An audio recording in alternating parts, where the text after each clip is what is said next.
Welcome to all parents and students. Today we are going to cover the remaining sums from exercise 4.4. Okay, and we will finish this chapter in this video. Okay, तो आज हम जो भी बचे हुए sums है वो cover कर लेंगे, तो फिर ये exercise 4.4 at the same time अपना ये chapter application of derivatives finish होने वाला है. Okay, so just pay attention. Very few sums are there and very important sums are there, exam point of view. Question number 7. In that question they have given average revenue is given in the problem as 45. Also they have given elasticity of demand. Elasticity of demand denoted by this sign eta, that is given as 5, and they ask marginal revenue. What is the marginal revenue? So marginal revenue is nothing but RM. So in last video when we cover all the formulas, in that formulas there is one formula which gives you relation between marginal revenue and average revenue. बराबर, उसमें हमने जो formula लिखा था वहां पे marginal revenue और average revenue का एक रिलेशन बताया गया था. What was that relation? क्या था वो relation? The relation was RM is equal to RA into 1 minus 1 upon eta. Is that clear? So same relation we have to use. वही रिलेशन हमें यूज करना है. RM, what is the value of RM? Unknown. वो तो हमें find out करना है. RA, average revenue. Average revenue is nothing but price. Huh? Sometimes they will give you price. Price is nothing but average revenue. Okay. So average revenue here it is 45. 1 minus 1 upon eta. Eta, elasticity of demand, that is given as 5. Now just make a calculation. बस अभी आगे calculation करना है. ये मालूम है ना, denominator same नहीं है. Denominator क्या रहेगा? 1. So cross multiplication, 5 ones are 5 minus 1 ones are 1. So 5 minus 1 upon 5. That is 5 minus 1, 4. 4 by 5. So 5 ones are 5 nines are 45. And then 9 fours are 36. So 36 will be the marginal revenue RM. So marginal revenue RM is equal to 36. Finished. Is there any doubt? कुछ difficult लग रहा है आपको? Simple formula. ये formula याद रखना है आपको. बराबर है, फॉर्मूला में वैल्यूज पुट अप कर दो, you will get final answer easily. So just avoid silly mistake मत करना. In the next some they have given marginal revenue, okay, as well as they have given elasticity of demand and they ask what is the price. They want price. Now price is nothing but average revenue. Price का ही मतलब होता है average revenue. तो marginal revenue मतलब RM दिया हुआ है 28, इलास्टिसिटी ऑफ डिमांड दिया है मतलब ईटा का वैल्यू दिया है 3, एंड प्राइस मतलब एवरेज रेवेन्यू RA आपसे पूछा है.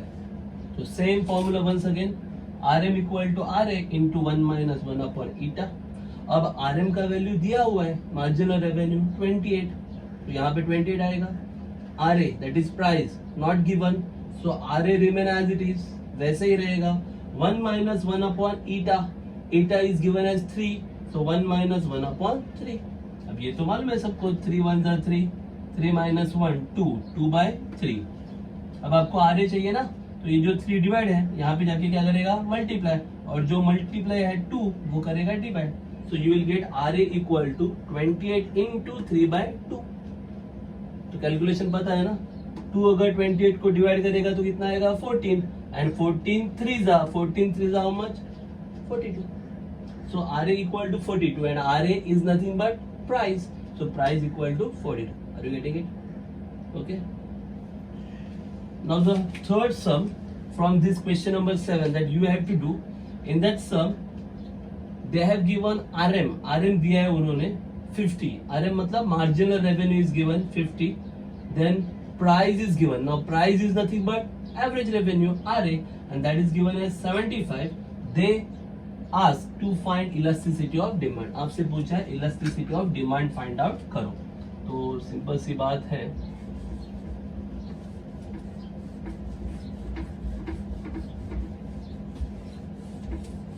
same formula we have to use. In that third one they have given you RM. RM is given marginal revenue 50. Then they have given price. Price is nothing but RA. Price which is nothing but RA, average revenue, and that is given as rupees 75. ₹75, and then we have to find elasticity of demand. So therefore RM is equal to, what's the formula? RA into 1 minus 1 upon eta. Just put up the value. RM कितना दिया है? 50, RA 75, 1 minus 1 upon eta. Eta is unknown. Eta मतलब elasticity of demand, unknown. 75 divide करेगा, so 50 upon 75 is equal to 1 minus 1 upon eta. 25 से divide होगा ना, so 25 2s are 25 3s are, so 2 by 3 is equal to 1 minus 1 upon eta minus 1 upon eta. When comes to this side it will become plus 1 upon eta. ये minus है ना, यहाँ पे आएगा तो क्या मिलेगा? 1 upon eta equal to 1 minus, ये प्लस है ना, 2 by 3, वहां पे जाके माइनस 2 by 3. तो सब कैलकुलेशन जानते हो आप. तो therefore you will get 1 upon eta equal to 3 1s are 3 minus 2 1s are 2. तो क्या आएगा? 3 minus 2 upon 3, बराबर है. So therefore 1 upon eta is equal to 1 by 3. Now just make reciprocal. You want value of eta ना, आपको eta का value चाहिए, तो क्या करेंगे? दोनों का रेसिप्रोकल. Making reciprocal. 1 अपॉन ईटा का क्या हो जाएगा? ईटा, और 1 अपॉन 3 का क्या हो जाएगा? 3. Okay, so elasticity of demand equal to 3. Final answer लिख देना. So therefore elasticity of demand is equal to 3. Any doubt? Now let's start with question number 8, which is most commonly asked in exams, board exams. Board exam में बहुत बार पूछे जाते हैं ये सब questions. Similar sort of questions है ये सभी अभी. सो सेम स्टेप्स रिपीट होने वाला है, so please pay attention carefully. We have to repeat same steps. Okay, just they will change function. क्या करेंगे? वो फंक्शन थोड़ा चेंज करेंगे, बाकी स्टेप्स प्रोसीजर सेम रहने वाला है क्वेश्चन 8 9 10 11 में. Okay, now in this question number 8 they have given demand function. Demand function is given D is equal to P plus 6 upon P minus 3, and the question is find elasticity of demand at P equal to 4. We have to find elasticity of demand eta at P equal to 4. Okay, question number 8. Demand function is given. Demand function is given. D is equal to P plus 6 upon P minus 3. This is the demand function which is given, and we have to find elasticity of demand eta. तो elasticity of demand find out करने के लिए formula है eta is equal to minus P upon D into dd upon dP. This is the formula to find elasticity of demand. तो आपको D दिया हुआ है, but we want dd upon dp. dd upon dp मतलब क्या होता है? Differentiation, derivative, बराबर है. तो जस्ट डिफरेंशिएट d. तो therefore differentiating with respect to p. In terms of p दिया है ना, तो डिफरेंशिएट करेंगे with respect to p. What you will get if you differentiate? तो therefore dd upon dp is equal to, यहाँ पे क्या दिख रहा है आपको? u अपॉन v फॉर्मेट दिख रहा है ना. P plus 6 upon P minus 3. Which format is this? This is U upon V format. तो डेरिवेटिव में U upon V कैसे करते हैं पता है ना, तो डायरेक्टली यूज करने वाला हूँ. यहाँ पे क्या होगा? पहला डिनोमिनेटर मतलब P minus 3 into derivative of numerator. Numerator P plus 6 है ना, तो P plus 6 का डेरिवेटिव लेना है. उसमें P है, P का डेरिवेटिव क्या आएगा? 1, और 6 का क्या आएगा? 0. तो 1 plus 0 क्या होगा? 1 ही होगा ना. So straight away I will write 1 only. Are you getting it? P minus 3 into 1. Then denominator derivative of numerator. Okay, minus now numerator P plus 6 into derivative of denominator. Denominator ये है ना P minus 3, तो P minus 3 का derivative लेना है. Once again P का derivative 1 minus 3 constant का derivative 0. तो 1 minus 0 कितना होता है? 1 ही होता है ना. तो सिर्फ क्या आएगा? 1 divided by square of the denominator. Denominator का square. So you will get P minus 3 the whole square. Is that clear? ये बात समझ में आया? 1 कैसे आया हो? Okay, now just simplify this. P minus 3 into 1 मतलब P minus 3 होगा, minus P plus six into one, मतलब माइनस ही होगा. अब ब्रैकेट ओपन करोगे तो सबका साइन चेंज होगा ना. So what you will get, minus P minus six upon P minus three the whole square. Okay, so p minus p will get cancel. Minus three minus six क्या मिलेगा, minus nine. So finally you will get therefore dd upon dp is equal to minus 9 upon p minus 3 the whole square. ये dd upon dp का value मिला, but क्या यही final answer है, नहीं, because we want elasticity of demand. So therefore elasticity of demand, okay, which is nothing but eta is equal to, what's the formula, minus p upon d into dd upon dp. This is the formula for elasticity of demand. So just use that formula. So therefore eta is equal to minus p upon d. d, what's the value for d? d का जो value दिया है वही use करना. तो value for d, हाँ, p plus six upon p minus three. Slash भी use कर सकते हो, अगर ऐसा नहीं लिखना है you can use slash. p plus six upon p minus three into dd upon dp. What is the value of dd upon dp, minus nine upon p minus three square. Minus nine upon p minus three square, बराबर है. अब ये जो divide है ना p minus three, ये और ये स्क्वायर कट होने वाला है. या फिर एक स्टेप बढ़ा सकते हो आप, ये जो डिवाइड है ऊपर जाके क्या करेगा, मल्टीप्लाई. मालूम है ना सबको. सो what you will get, minus p into P minus three upon ये रहेगा p प्लस सिक्स इंटू मतलब multiply into minus nine upon p minus three square. So now p minus three and square will get cancel.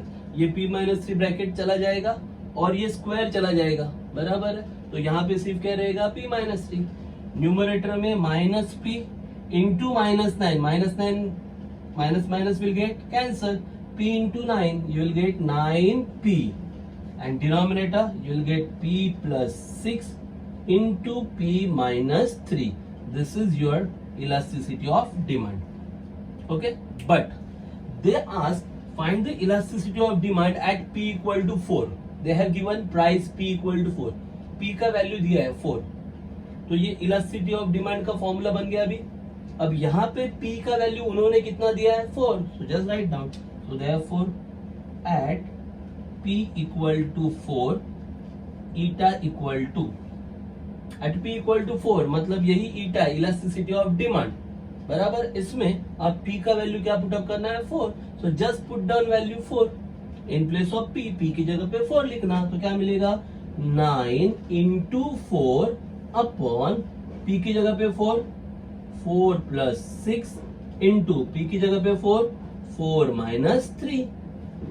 Okay, मैं सामने ही लिख रहा हूं, आप one below the other लिखना, एक के सामने एक मत लिखना, वन बिलो द अदर लिखना. इज इक्वल टू, ये 9 4 हो जाएगा 36, ये 4 प्लस 6 10, ये 4 माइनस 3 1, तो 10 into 1 is nothing but 10. So finally you will gate 36 upon 10 which is nothing but 3.6. 36 by 10 is nothing but 3.6. So finally you have to write, therefore at p equal to 4, elasticity of demand equal to 3.6. So therefore at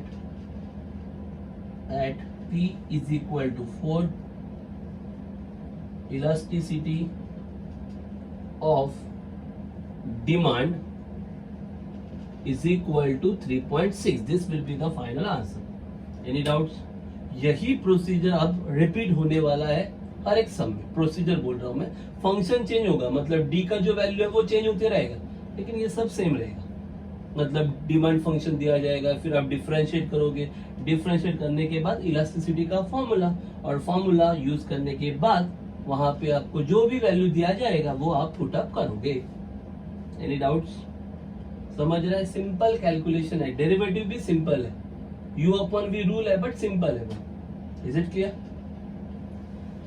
So let's proceed to question number 9. In this question, they ask find price for demand function d equal to, फिर से demand function दिया है, d equal to 2p plus 3 upon 3p minus 1 when elasticity of demand is 11/14.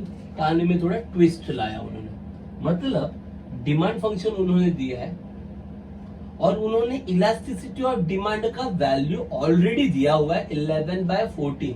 They have given value for elasticity of demand, मतलब ईटा का value उन्होंने दिया है, जबकि वो पूछ क्या रहे हैं, दे आर आस्किंग प्राइस, मतलब वो पी का वैल्यू पूछ रहे हैं. इसमें क्या था, पी दिया था ना, और ईटा का वैल्यू फाइंड आउट किया, इलास्टिसिटी ऑफ डिमांड. और क्वेश्चन नंबर 9 में क्या कर रहे हैं, वो इलास्टिसिटी ऑफ डिमांड का वैल्यू दे रहे हैं और आपसे पूछ रहे हैं what is the value of price P. Very simple, same steps follow करना है, कुछ भी डिफिकल्ट नहीं है. Okay, so let's start.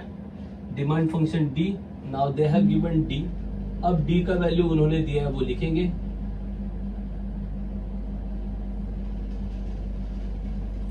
Whenever you solve the questions, okay, or copy the question, answer, just write down questions and then answer for your reference. जब भी आप ये आंसर लिखोगे तो पहले क्वेश्चन लिखो, बाद में आंसर लिखो, ताकि एक रेफरेंस आपके पास रहे. हमेशा आपको पीडीएफ या टेक्स्ट बुक देखने की जरूरत नहीं है. Demand function D, they have given that demand function d as 2p plus 3 upon 3p minus 1. 2p plus 3 upon 3p minus 1. This is our demand function. Okay. Now, once again same step बोला था मैंने. We have to differentiate with respect to p. So let's differentiate dd upon dp. यहाँ पे भी u upon v हुआ है ना, division हुआ है u upon v, तो क्या होगा, पहला डिनोमिनेटर, सेम रूल अप्लाई होने वाला है, u upon v rule.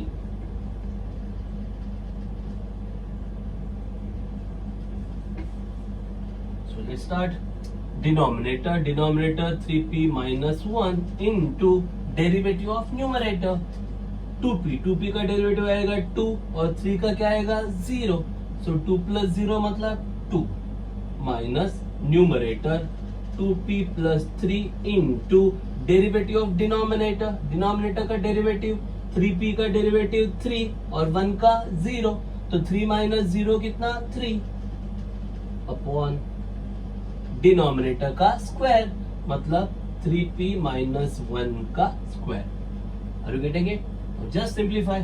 2 into 3p that is 6p, 2 into minus 1 that is minus 2, 3 into minus 2p that is minus 6p, 3 into minus 3, ये माइनस n भी consider करना है, 3 into minus 3 that is minus 9 upon 3p minus 1 the whole square. Very simple. 6p minus 6p will get cancel, बराबर है ना, ये plus है और ये माइनस है, both will get cancel. minus 2 minus 9 minus 11, so you will get minus 11 upon 3p minus 1 the whole square. ये हो गया आपका dd upon dp.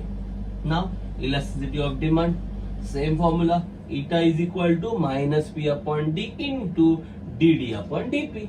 Just put down the values. Minus p upon d.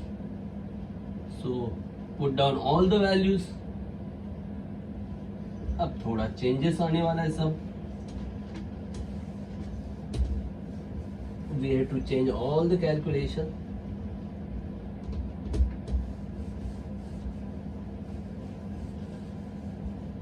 Okay. Minus p upon d. The value for d is 2p plus 3 upon 3p minus 1 into dd upon dp minus 11 upon 3p minus 1 the whole square. अब ये जो divide है ऊपर जाके multiply होगा, so you will get minus p into 3p minus 1 upon 2p plus 3 into minus 11 upon 3p minus 1 the whole square. Now we have already got value for eta, वो बाद में पुट अप कर देंगे, पहले eta find out करते. 3p minus 1 and square will get cancel. Minus p into minus 11, that will become 11p upon 2p plus 3 into here you will get 3p minus 1. Okay, So this is the value for eta using formula. Using formula we have got eta is equal to 11p upon 2p plus 3 into 3p minus 1. But eta is already given. But यहाँ पे elasticity of demand already दिया हुआ है and that value is given as 11 by 14. Okay, so you have to write but eta is equal to 11 by 14 which is given. Okay, so both these values are of eta ना, ये दोनों value eta का ही है, मतलब ये दोनों value क्या होगा, सेम, ये और ये both are same. Are you getting it? So where should I write? तो मैं ये थोड़ा क्लियर कर देता हूँ क्योंकि ये सब आपको पता है. Okay, so let me clear this. Now I have to put all these values. Since they are equal, I can write. So therefore 11p upon 2p plus 3 into 3p minus 1 is equal to 11 by 14. हो गया. अब देखो ये 11 वहां पे जाके divide होगा तो 11 विल गेट कैंसल. 14 जो डिवाइड है यहाँ पे आके मल्टीप्लाई होगा, so I will get 14p equal to ये जो दो ब्रैकेट यहाँ पे डिवाइड है वहां पे जाके क्या होगा, मल्टीप्लाई, मतलब you will gate 2p plus 3 into 3p minus 1. ये स्टेप समझा कि नहीं? देखो क्या हुआ, 11 है ना, अगर वहां पे डिवाइड हुआ तो 11 विल गेट कैंसल. ये 14 जो डिवाइड है यहाँ पे कहा जाएगा, न्यूमरेटर में, और न्यूमरेटर में ऑलरेडी p है ना, तो 14p बन जाएगा, 14p. ये जो दो ब्रैकेट यहाँ पे डिवाइड है ये ऊपर जाएगा, वहां पे मल्टीप्लाई करेगा, so 2p plus 3 into 3p minus 1. Now just solve it. So therefore 14p is equal to 2p into 3p, 6p square minus 2p plus 9p minus 3. आता है ना ये सब? ओके, सो 14p वहां पे जाएगा बाद में. 14p is equal to 6p square plus 7p minus 3. So therefore you will get 0 equal to 6p square.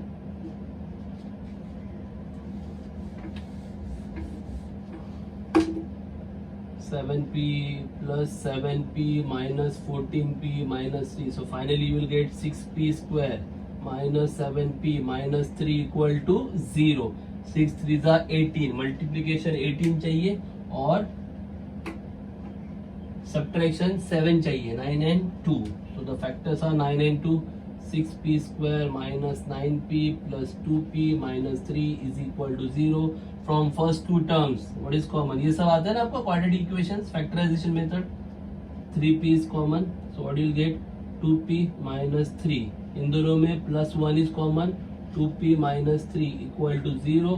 So first bracket 2p minus 3, second bracket 3p plus 1 is equal to 0. Everybody knows that first bracket is equal to 0 or second bracket is equal to 0. So therefore 2p minus 3 equal to 0 or 3p plus 1 equal to 0. So 2p equal to 3 or 3p equal to plus 1 वहाँ पे जाके minus. So therefore p is equal to 3 by 2 or p is equal to minus 1 by 3. But everybody knows that p मतलब क्या होता है, price, and price cannot be negative. बराबर ना, p क्या है, price है, price कभी negative नहीं होता है. So just you have to write here. So therefore, but p is greater than 0. Therefore, p not equal to minus 1 by 3. Therefore, p is equal to 3 by 2. This will be your full and final answer. Okay. So at the end, आपसे क्या बोलता था, find price ना, for demand function when the elasticity of demand is 11 by 14. So therefore, required price is equal to 3 by 2. Finish. कोई doubt है? ये सब तो जानते हो आप ना कैलकुलेशन. तो सेम मेथड किया आपने, डिमांड फंक्शन डी दिया था, डिफरेंशिएट किया, डी अपॉन डीपी मिला, फिर इलास्टिसिटी ऑफ डिमांड का फॉर्मूला यूज किया आपने. क्या फॉर्मूला था? Minus P upon D into D upon DP. तो ईटा का वैल्यू मिला आपको, बट ईटा का वैल्यू तो ऑलरेडी दिया था 11 by 14. तो ये वैल्यू आपको मिला था और ये वैल्यू उन्होंने दिया था, तो दोनों वैल्यू सेम दिखाया, कैलकुलेट किया. p का वैल्यू 2 आया, एक 3 by 2 आया और एक -1 by 3 आया. बराबर है. तो P का वैल्यू निगेटिव तो हो नहीं सकता, because P is the price, price कभी निगेटिव होता ही नहीं है, तो P का वैल्यू क्या आएगा 3/2. Finished. Any doubts? So moving towards question number 10. अगला क्वेश्चन नंबर 10, जिसमें भी सेम कंसेप्ट है. डिमांड फंक्शन दिया है D इज इक्वल टू, अब दो क्वेश्चन एट ए टाइम है. फाइंड ईटा, ईटा मतलब elasticity of demand find out करना है at P equal to 5, P equal to 2. कुछ भी डिफिकल्ट नहीं है, सेम सिर्फ थोड़ा जो आपका जो फंक्शन है डिमांड फंक्शन वो थोड़ा अलग दिया है, बाकी कुछ भी नहीं है. तो लेट्स ट्राई क्वेश्चन नंबर 10. वैसे तो आप भी कर सकते हो, तो मैं पूरा स्टेप नहीं करूंगा,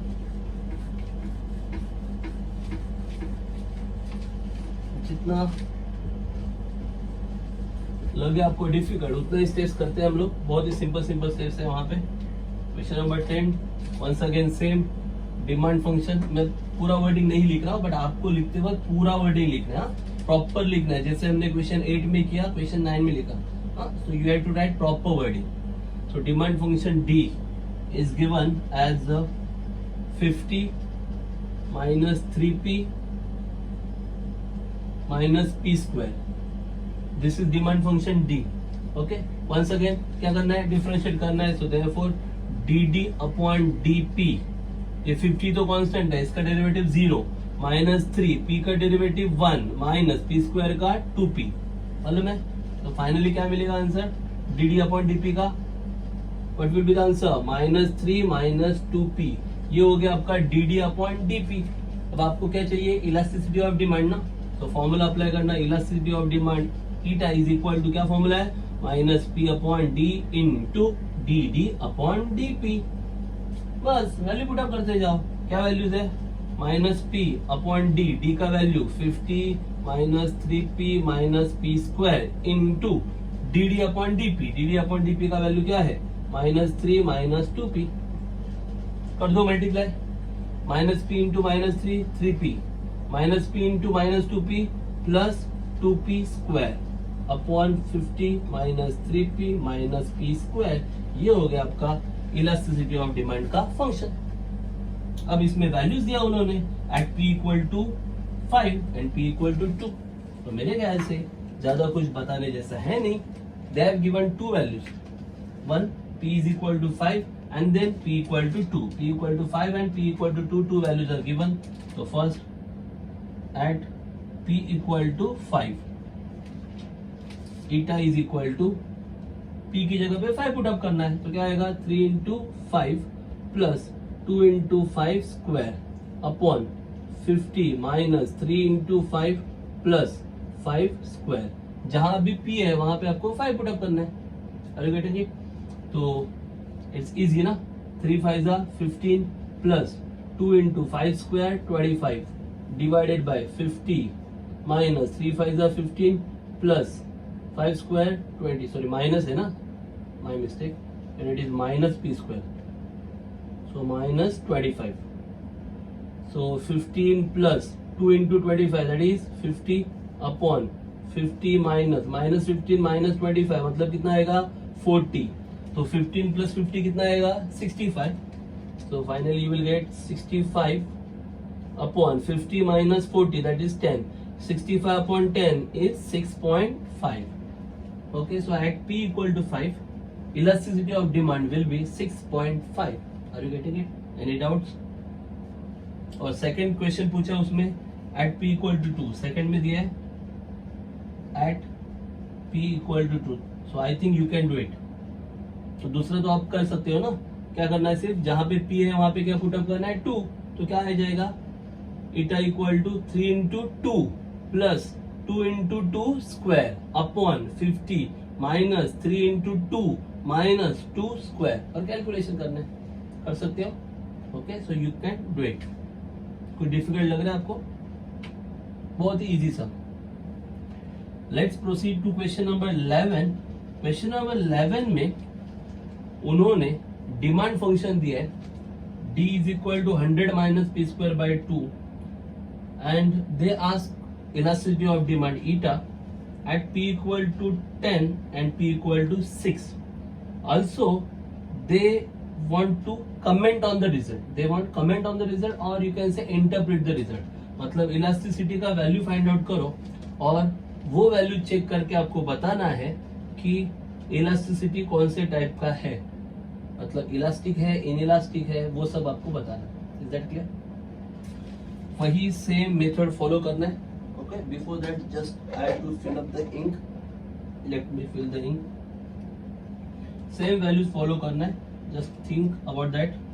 you just calculate till now p equal to 2,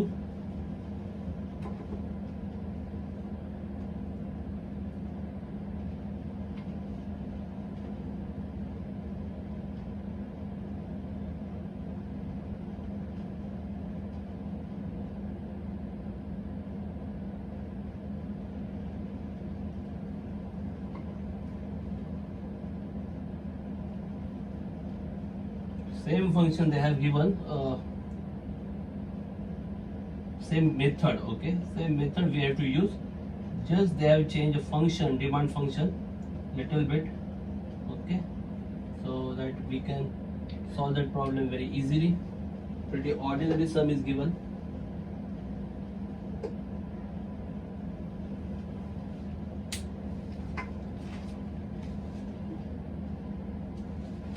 let me clear this. तो क्वेश्चन नंबर जो सब क्वेश्चन 2 है, p इक्वल टू 2, वो आपको इसके बाद सॉल्व करना है। After that you will try question number 11।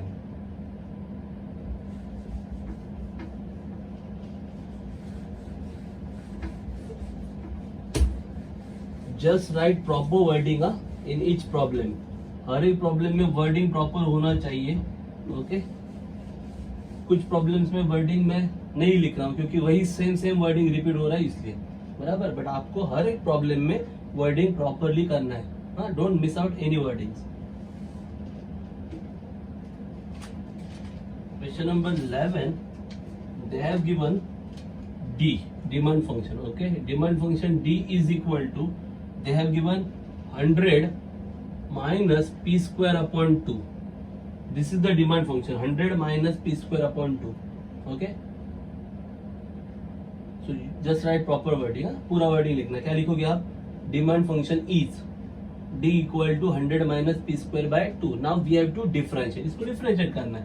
So differentiating with respect to p, so therefore dd upon dp is equal to 100 तो कांस्टेंट है, तो कांस्टेंट का डेरिवेटिव 0, तो 100 का डेरिवेटिव 0 आ गया, माइनस p स्क्वायर का क्या आएगा 2p upon 2। 2 will get cancel, finally you will get minus p as the answer। ये हो गया आपका dd अपॉन dp। अब आपको इलास्टिसिटी ऑफ डिमांड चाहिए, सिंपल फॉर्मूला। फिर आप लिखोगे इलास्टिसिटी ऑफ डिमांड, पूरा वर्डिंग लिखना। Elasticity of demand eta is equal to, क्या फॉर्मूला है?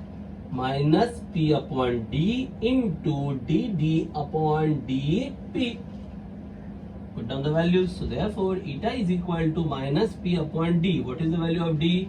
100 minus p square by 2 into dd upon dp। dd upon dp क्या है? Minus p into minus p। तो यहाँ पे तो आप जानते हो ना, क्रॉस मल्टीप्लीकेशन होगा। Minus p into minus p मतलब p स्क्वायर होगा न्यूमरेटर में, यहाँ पे 2 into 100 200 minus 1 into p square divided by 1 into 2 मतलब 2। अब ये जो डिवाइड बाय 2 है, ये ऊपर जाके क्या करेगा? Multiply. So finally you will get eta is equal to 2p square upon 200 minus p square. ये बन गया ईटा का फॉर्मूला, बराबर है। Now they have given 2 values of p। अब p का 2 वैल्यू दिया है ना, पुट अप करेंगे। First one at p equal to 10, so number 1 at p equal to 10, eta equal to p equal to 10 दिया है ना, तो जहां p है वहां पे आप 10 पुटअप करोगे तो क्या आएगा? 2 इंटू p कितना है? 10, बट यहाँ पे p का क्या हुआ है? Square, so 10 square upon 200 minus p square, but p का वैल्यू क्या है? 10 square, so 10 square is 100। So therefore what you will gate? 2 into 100 upon 200 minus 100। 200 कितना आएगा? 200 अपॉन 200 माइनस 100 कितना आएगा? 100। तो 200 divided by 100, what is answer? 2। So you will get eta is equal to 2. Eta का answer आ गया 2. बराबर. अब आपको कमेंट भी करना है. इलास्टिसिटी ऑफ डिमांड 2 आ गया, कमेंट करना है. तो this value is greater than 1. तो हमने लास्ट वीडियो में पूरा इंटरप्रिटेशन लिख के दिया था आपको. So just check it out. When eta is greater than 1, what is the comment, what is the interpretation. So when eta is greater than 1, तो आप इसके बाद लिखोगे n equal to 2. Then you have to write, after this you have to write therefore eta is greater than 1. 2 ना, 2 क्या है, greater than 1 है ना. So eta is greater than 1, therefore elasticity और the demand, therefore demand is relatively elastic. Therefore demand is relatively elastic because value of eta is greater than 1. जब eta का value 1 से ज्यादा होता है तो आपका डिमांड क्या होता है, relatively elastic. Are you getting it? Okay. Now the next value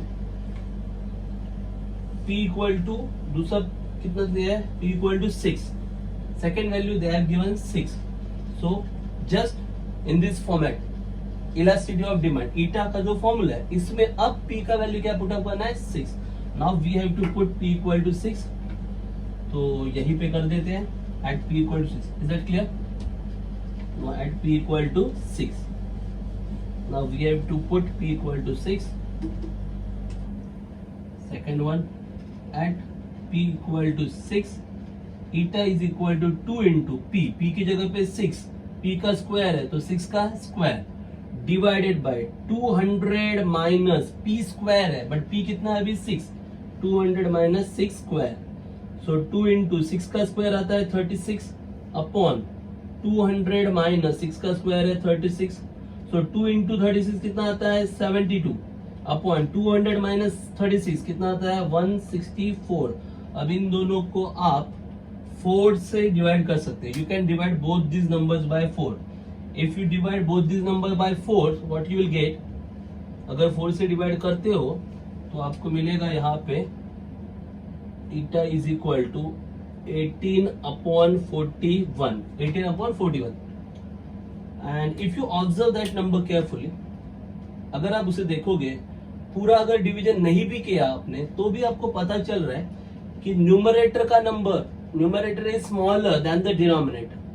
तो जब न्यूमरेटर स्मॉलर होता है, डिनोमिनेटर बिगर होता है, तो वो जो डिवीजन आता है तो क्या वो डिवीजन 1 से बड़ा होगा? Is it greater than 1? Absolutely not. बात मेरी समझ में आ रही है आपको? ये न्यूमरेटर का नंबर छोटा है ना और ये डिनोमिनेटर का नंबर बड़ा है ना, तो बड़े नंबर से अगर आप डिवाइड करोगे तो आपका आंसर 1 से बड़ा कभी होगा क्या? नहीं ना, आंसर 1 से कम ही आने वाला है. That answer will be less than 1. Is that clear? मतलब डिवीजन किए बगैर आप बता सकते हो that the answer is less than 1. Is that clear? So you can write, so therefore n is greater than 0, sorry, eta is greater than 0 but it is less than 1. मतलब eta का जो भी वैल्यू आपको मिला है वो 0 से greater है but that value is less than 1. So when this condition happens, what you have to write? The demand is relatively inelastic. So therefore demand is relatively inelastic. Demand is relatively inelastic. Are you getting it? बात समझ में आ रही है? मतलब पूरा calculation करने की जरूरत नहीं है, देख के ही पता चल रहा है. अगर यही उल्टा होता तो 41 अपॉन 18 होता तो सिंपल सी बात है, न्यूमरेटर बड़ा है डिनोमिनेटर छोटा है, मतलब डिवीजन 1 से ज्यादा ही होगा. तो डिवीजन अगर 1 से ज्यादा है मींस अगर ईटा ग्रेटर देन 1 है तो क्या लिखेंगे? Demand is relatively elastic. Are you getting it? बात समझ में आ रही है? Okay. So this is all about question number 11. Are you getting it? Let's proceed to question number 12. Very simple questions are given. Pretty ordinary and very simple questions they have given. Let's check it out. Question number 12, where little bit different and the same sort of question I think we have solved earlier. Company produces और manufacture company produces x items at a total cost of rupees 40 plus 2x. So total cost is given 40 plus 2x. Their price is P equal to 120 minus x. This is the price of 1 unit. 120 minus x. Find the value of x. X का value find out करना है. For which revenue is increasing. For which revenue is increasing. Profit is increasing. मतलब जो previous sum किए थे हमने शुरू में. Profit revenue same type. Same procedure we have to apply. And the third one, find the elasticity of demand for price 80. अब elasticity of demand भी find out करना है, ठीक है? देखते हैं क्या है. Question number 12. Total cost is given, okay? Total cost, that is C, and that is given as 40 plus 2x. 40 plus 2x. This is total cost, okay? And then the price for per unit is given P equal to 120 minus x, and we have to find x for which revenue is maximum and profit is maximum. So P, price function, price P is equal to 120 minus x, 120 minus x. Okay, we have to find first revenue. पहले revenue देखते हैं. So therefore revenue R is equal to, मालूम है ना, P into X, price into demand ना. तो अब demand मतलब क्या, नंबर ऑफ आर्टिकल्स. तो नंबर ऑफ आर्टिकल्स क्या है, X. तो X डिमांड है अभी आपका. Are you getting it? Now demand is X. अब डिमांड D नहीं है, अब डिमांड क्या है, X. ध्यान में रखना ये बात, यही मेन पार्ट है कि डिमांड क्या है. Now demand is X. Demand means what, quantity ना. और क्वांटिटी मतलब क्या, नंबर ऑफ आर्टिकल्स. तो नंबर ऑफ आर्टिकल्स क्या दिया है, X. So R is equal to P into X. Are you getting it? So therefore, the value for P is given 120 minus X into X. अगर आप करोगे, so you will get R is equal to 120x minus X square. This is the value for revenue. अब revenue क्या करना है आपको, increasing दिखाना है ना. तो उसके लिए क्या करना पड़ता है, सबसे पहले क्या फाइंड आउट करेंगे, derivative. We have to find out derivative. So therefore dr by dx is equal to 120. x का डेरिवेटिव 1, तो 120 into 1 120 आएगा, माइनस x स्क्वायर का डेरिवेटिव 2x. हो गया. सो dr by dx कितना आ गया, 120 माइनस 2x. अब इंक्रीजिंग चाहिए ना, तो क्या करते हैं इंक्रीजिंग में, क्या करते हैं, if the function is increasing then dr by dx should be greater than 0. तो लिखोगे therefore revenue is increasing for dr by dx greater than 0. So therefore 120 minus 2x greater than 0. Minus 2x वहां पे shift होगा, you will get 120 greater than 2x. To multiply यहाँ पे आके divide. So therefore 120 divided by 2, 120 को 2 से divide किया, 60 greater than x. 60 greater than x है, मतलब x less than 60 है, फिर लिख सकते हो आप. So therefore revenue is increasing for x less than 60. This is your first answer. ये हो गया आपका number 1, question number 1. Okay, now we want profit. अभी आपको प्रॉफिट लेना है, सिंपल है. Profit denoted by letter pi. Profit pi is equal to, क्या फॉर्मूला है, R minus C, revenue minus cost. So ये है revenue 120x minus x square minus cost.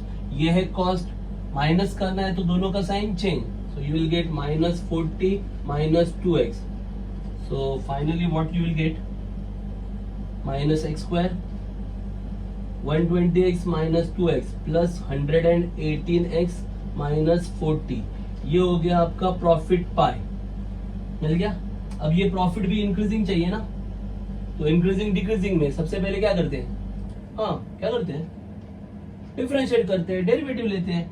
So therefore D pi by D X is equal to minus x square का क्या होगा 2x plus 118 x का derivative क्या आएगा 1. तो 1 तो लिखने की जरूरत नहीं है, और 40 का derivative 0, okay, minus 2x plus 118। Once again क्या चाहिए, प्रॉफिट क्या चाहिए, इंक्रीजिंग, तो लिखेंगे तो profit is increasing, profit is increasing for D pi by D X, क्या चाहिए, ग्रेटर देन 0। अगर प्रॉफिट इंक्रीजिंग चाहिए तो D pi by D x कैसा चाहिए, ग्रेटर देन 0 चाहिए। तो वैल्यू पुट अप कर दो, therefore minus 2x plus 118 is greater then 0।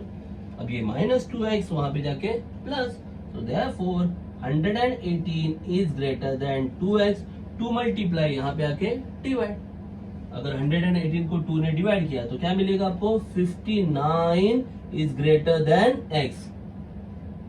At the end क्या लिखोगे, so therefore profit is increasing for 59 greater than x है, मतलब x लेस देन 59। समझ में आया? तो एट द एंड आपको क्या लिखना है, प्रॉफिट इज इंक्रीजिंग, आंसर में ये आंसर यहाँ पे लिख रहा हूं, therefore profit is increasing for x less than 59, that will be your final answer। Question number 2 का आंसर है ये, profit is increasing for x less than 59। Clear, दोनों समझा? ओके। अब इंपॉर्टेंट पार्ट है, now they ask elasticity of demand. अब elasticity of demand अब तक हमने देखा ईटा, उसमें P upon D, P upon D, D upon D P, ऐसा ही सब था, बराबर ना? क्यों था ऐसा?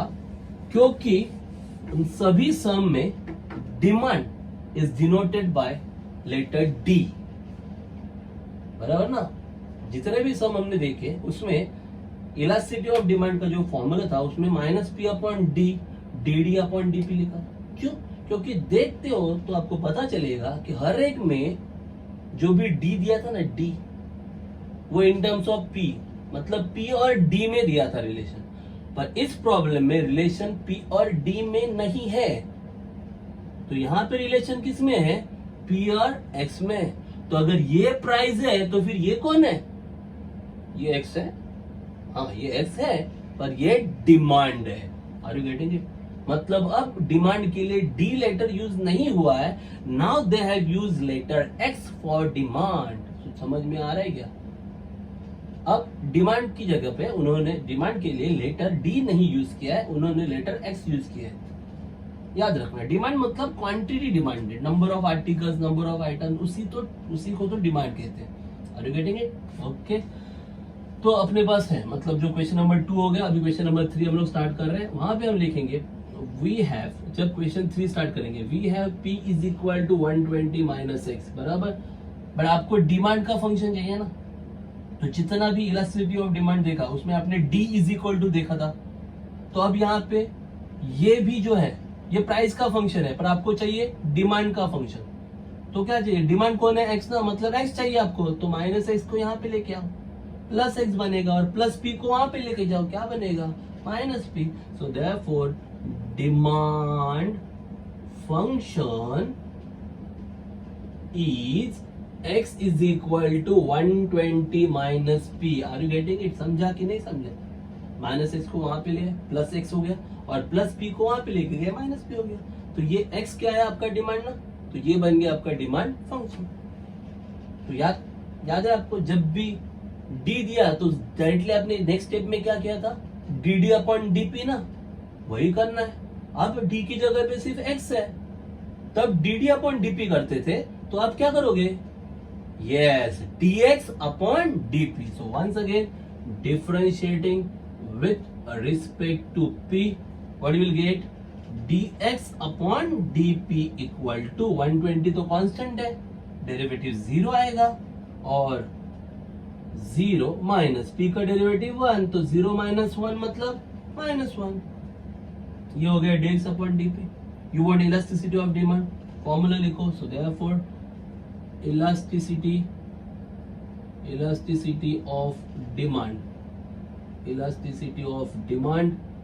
eta इक्वल टू क्या है, माइनस पी अपॉन डी लिखते थे, अभी डी लिखेंगे नहीं ना, minus P upon x into D x upon D P. So therefore eta is equal to minus p upon x. x का formula 120 minus p into dx upon dp minus 1. Minus minus क्या बन जाएगा plus. So therefore eta is equal to p upon 120 minus p. अब उन्होंने बोला है at find elasticity of demand for price 80 बोला है. प्राइस 80 मतलब p का वैल्यू क्या दिया है 80. तो आप लिखोगे at p is equal to 80, eta is equal to 80 upon 120 minus 80. तो 80 अपॉन 120 माइनस 80 40. 80 अपॉन 40 क्या आंसर आएगा बेटी? 80 अपॉन 40 क्या आएगा? 42 जा. So therefore n is equal to 2 will be our full and final answer. Okay? Comment वगैरह कुछ बोला है? नहीं बोला है. So elasticity of demand कितना मिला? 2. So therefore for price 80 elasticity of demand is equal to 2. For price 80 elasticity of demand is equal to 2.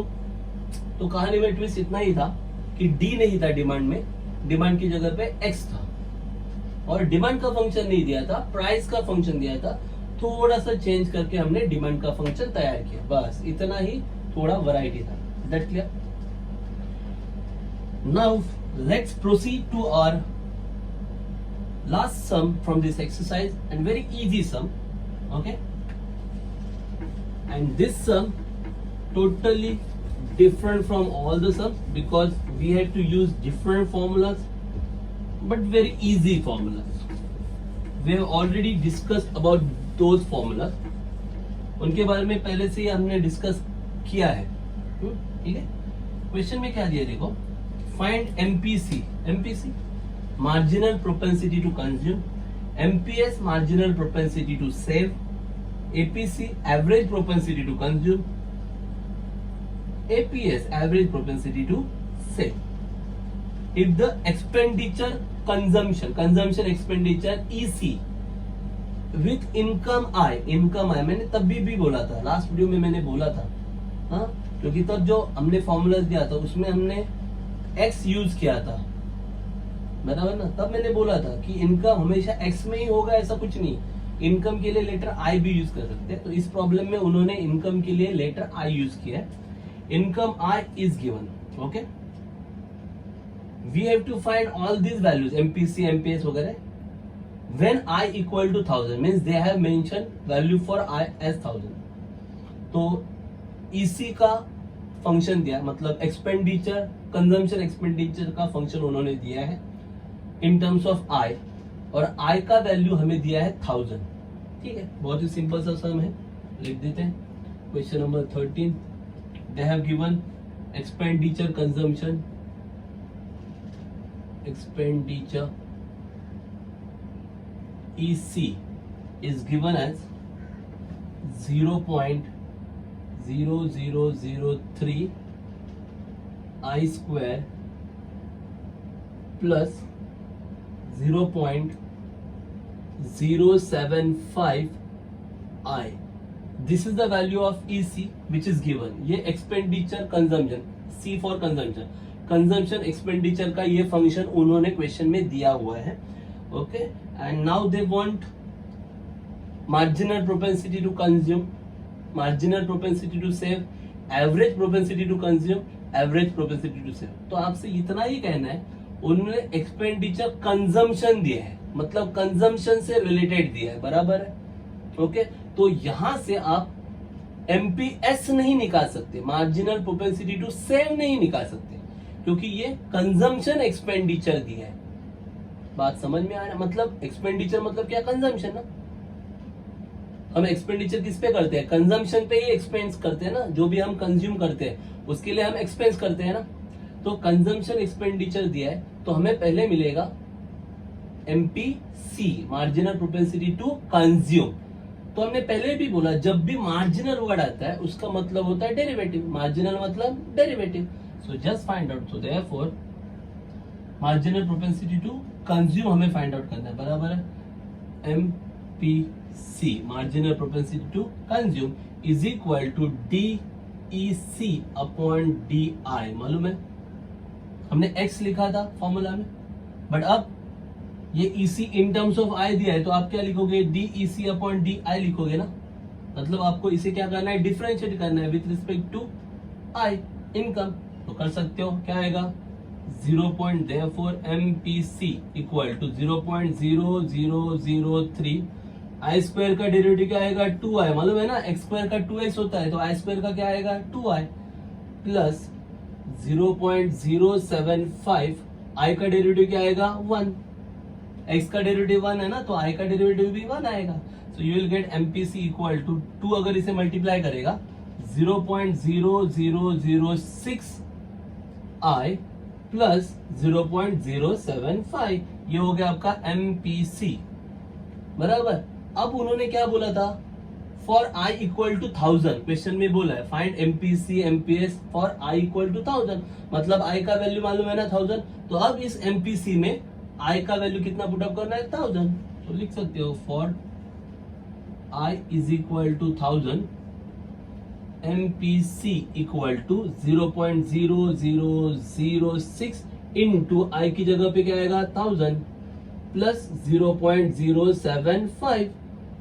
अगर 1000 इसे मल्टीप्लाई करेगा तो डेसिमल पॉइंट 3 प्लेस शिफ्ट होगा ना, so what you will gate 0.6 plus 0.075।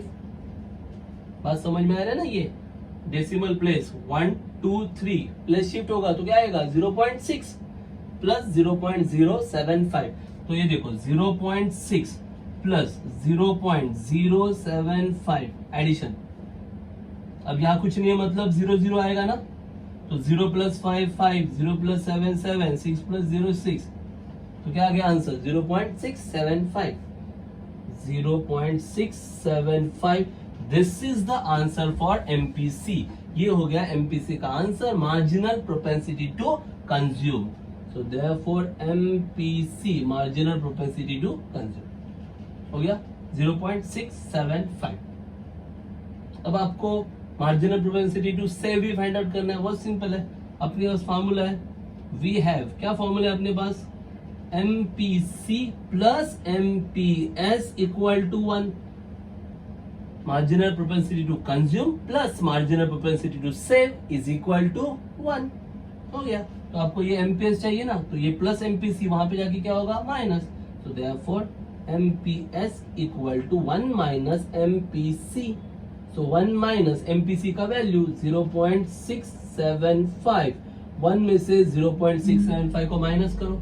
अब ये भी आप रफ में कर सकते हो, कैसे 1 पॉइंट नहीं, मतलब इधर पॉइंट आएगा ना 1 पॉइंट, और फिर बाद में 0 0 0 आएगा माइनस 0.675, क्या आएगा 10 माइनस 5 5, यहाँ पे 1 शिफ्ट हो गया तो क्या आएगा 9 9 माइनस 7 2, यहाँ पे भी 1 शिफ्ट हो गया तो 9 9 माइनस 6 3, पॉइंट 1 में से 1 गया 0, 0.325 0.325, ये हो गया आपका MPS।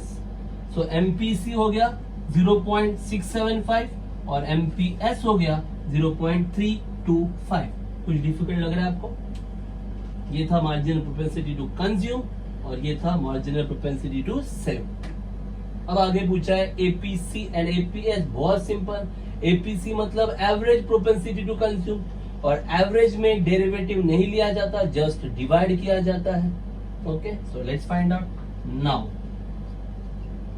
APC average propensity to consume, तो क्या करना है, एक्सपेंडिचर को सिर्फ डिवाइड करना है, डेरिवेटिव नहीं लेना है, डिवाइड। अब expenditure in terms of I दिया है ना, तो डिवाइड बाय क्या आएगा, आई आएगा, EC अपॉन आई। अगर expenditure in terms of x होता तो डिवाइड बाय एक्स करते आप। तो अभी expenditure in terms of I दिया है तो क्या लिखोगे, EC upon I. Just put down the values, क्या है 0.0003 I square plus 0.075 I divided by I. इसे अगर आप आई से डिवाइड करते हो तो ईच एंड एवरी टर्म को आई से डिवाइड करना पड़ेगा। Okay, so finally you will get APC is equal to, अगर यहाँ पे आई से डिवाइड किया तो ये स्क्वायर चला जाएगा, what you will gate 0.0003 i plus, अगर ये i इसे डिवाइड करेगा तो i विल गेट कैंसल 0.075, ये हो गया आपका एपीसी 0.0003 i प्लस 0.075। अब i का वैल्यू दिया है ना उन्होंने, कितना दिया i का वैल्यू, i इज गिवन एज 1000, तो लिखो for i equal to 1000 APC is equal to, for I is equal to 1000, let's find out value for APC is equal to क्या आएगा 0.0003 into 1000 plus 0.075। अगर 1000 से मल्टीप्लाई करते हो तो decimal point how many place shift होगा, 3 place, 1 2 3, तो क्या आएगा 0.3 प्लस 0.075। अगर दोनों को ऐड करोगे 0.3 plus 0.075, if you add what you will get 0.375, this is your APC. So average propensity to consume is equal to 0.375. Clear? Now one more thing is remaining, that is APS. APS means average propensity to save. So what's the formula? Very easy formula. Where should I write? Okay, let me write here. यहाँ पे लिखता हूँ मैं. Okay.